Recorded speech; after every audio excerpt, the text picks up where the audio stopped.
গোপালগঞ্জে এনসিপির যে জনসভা ছিল সভা, সেখানে হামলার প্রতিবাদে এই মুহূর্তে চট্টগ্রামের বিপ্লব উদ্যান 2 নম্বর গেট মোড়ে ব্লকেট কর্মসূচি পালন করছে বৈষম্য বিরোধী ছাত্র আন্দোলনের যে শিক্ষার্থীরা, তারা এই মুহূর্তে 2 নম্বর গেট মোড়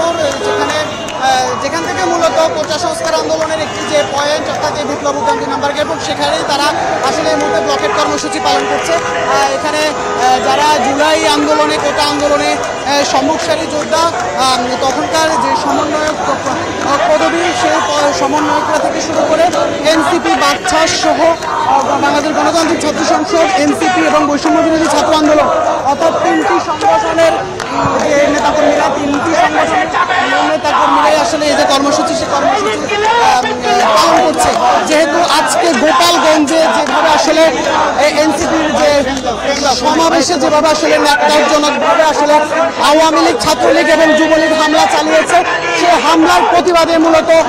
এই যে ব্লকেট কর্মসূচি চলছে। আমরা এখানে যারা ব্লকেট কর্মসূচিতে এসেছেন তাদের সাথে একটু কথা বলবো। আমরা কিন্তু জানতে চাই আপনারা কি বলতে চান, আসলে আজকের এই যে গোপালগঞ্জের ঘটনার প্রেক্ষিতে কি বলার আছে? আজকে গোপালগঞ্জে